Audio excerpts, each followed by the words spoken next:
Welcome to the Marketing Execution Podcast. This is the show for tech founders and leaders building B2B products and technologies.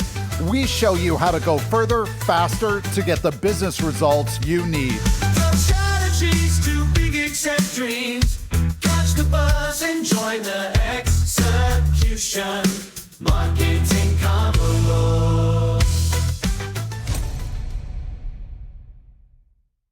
I recently came across an eye-opening statistic about how much category design can drive a public company's market cap. For example, did you know that 92% of market cap growth post-IPO occurs when companies are 6 to 10 years old?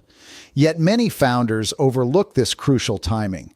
Today, we uncover how understanding the 610 law can transform your go-to-market strategy and enhance market adoption, giving you sustainable growth. You'll learn a proven framework for maximizing your IPO potential, including how to align your product development with the market needs, the steps for creating a compelling category narrative, and a systematic approach to refining your marketing execution for optimal impact. Drawing from my experience scaling tech startups and generating over $500 million in revenue and shareholder value, we'll explore battle-tested strategies that deliver measurable results. Subscribe to the Marketing Execution Podcast for weekly insights on scaling your tech company. I'm Mark Donegan, and Tim and Lisa are ready to dive into today's episode. Let's go. Hey there, deep divers. Ever wonder, when's the perfect time for a tech company to go public? You know, we always hear about those billion-dollar IPOs, but what's the secret sauce? You know, it's funny you should ask that because it's not just about luck or hype. Okay, they've got my attention. There's actually a fascinating pattern that emerges when you analyze decades of market data. Really? Yeah, so imagine this. There was this study, they looked at over 20,000 U.S. tech companies, all founded since 2000. Okay, 20,000. That's a lot of companies. It is, and they wanted to see if there was a connection between a company's age and how well they did after going public, their success after the IPO. Yeah. And they found something pretty remarkable. Okay, I'm on the edge of my seat here. What'd they find? So the companies that went public between 6 and 10 years old, that sweet spot, they generated a whopping 92% of the total market cap increase. 92%? Are you serious? 92%. It's not a small boost. That's a significant surge in value. That's wild. So what is it about that 6 to 10 year mark that's like the magic number or something? Right. It's not just about building a cool product or service. It's about owning the entire category in the minds of consumers. Yeah. And that takes time. Okay, owning the category. I like that. But break it down for me. What does that actually mean? Okay, so think about it this way. Remember back when hailing a cab was the only way to get around quickly in a city? Yeah. Then Uber came along.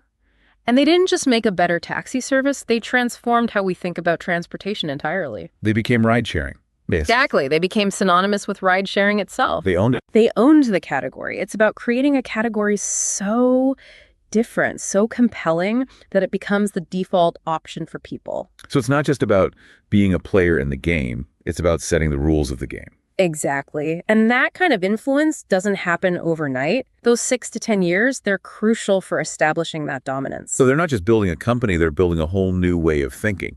And that's what this research shows. This is fascinating. But how did they actually measure this market cap increase? What factors were they looking at? They dove deep into the data, looking at how much a company's value increased after going public compared to its age at IPO. It's a really robust analysis that takes into account both company performance and broader market trends. That pattern of 6-10 years for the biggest increase that held up. It did. It's a strong indicator that something significant is happening in that time frame. Wow. It's like there's this hidden timeline for success. Yeah. And those companies that hit that 6 to 10 year mark, they've figured out something crucial. They've figured out that building a great product is only half the battle. The other half, owning the category. Okay, I am loving this idea of owning the category. But let's break it down even further. How does a company actually own a category? What are the tactics involved? It's not about tricks or shortcuts or anything like that. It's about this thing called strategic category design. Strategic category design. Okay, I like the sound of that.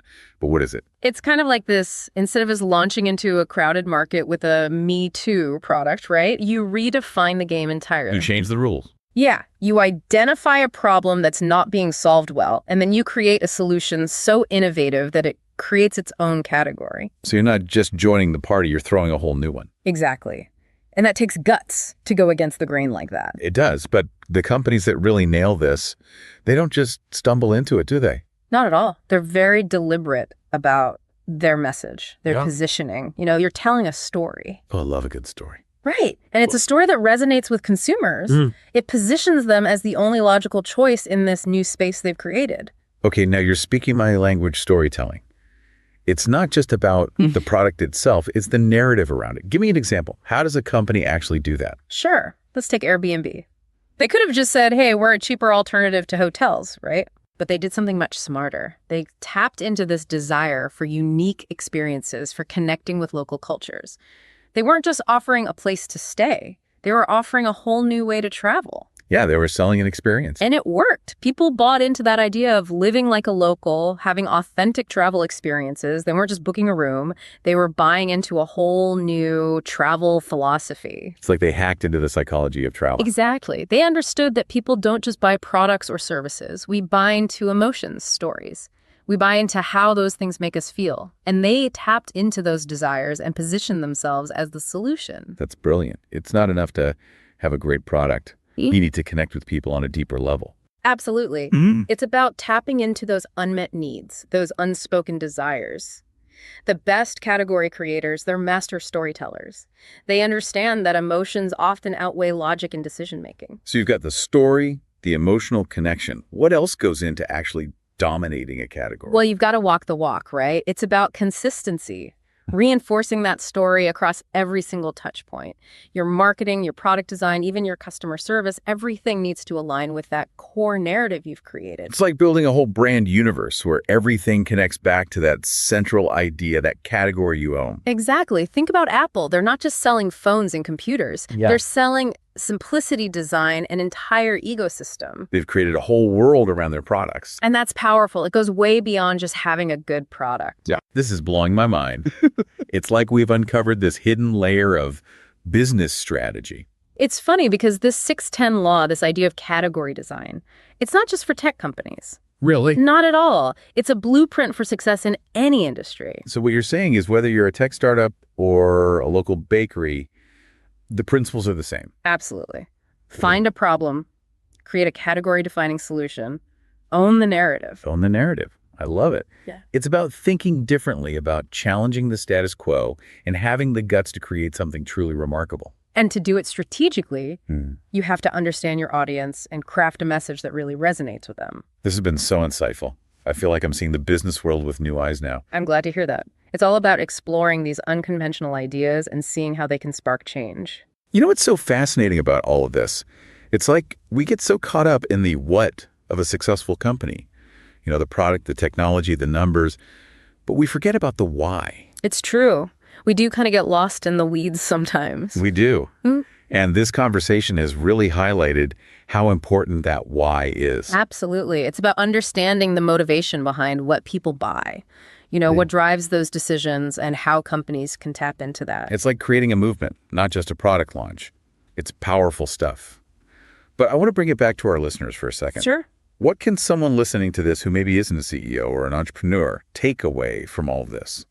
How can they apply these principles to their own lives? Oh, that's a great question. And I think the biggest takeaway here is just the importance of thinking differently. Thinking differently. Okay, I like that. Yeah, no matter what you do or what your goals are, the ability to challenge assumptions, to see those opportunities that others might miss, that's invaluable. It's like having that entrepreneurial spirit, even if you're not starting a business. Yeah, exactly. It's about being innovative, thinking outside the box, and not being afraid to shake things up a little. And hey, you never know.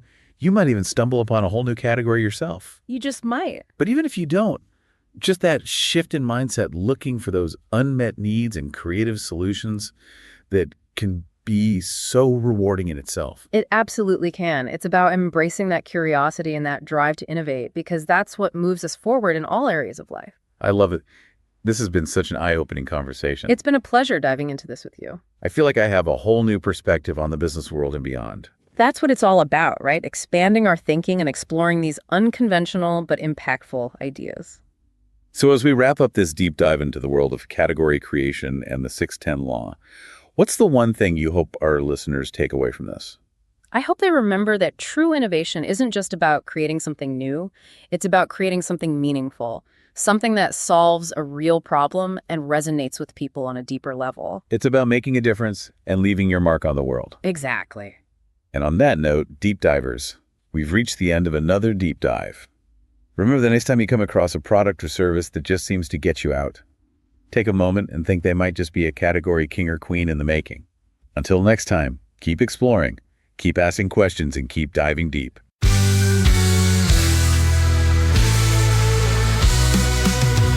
The Marketing Execution Podcast is produced by Growth Stage Marketing.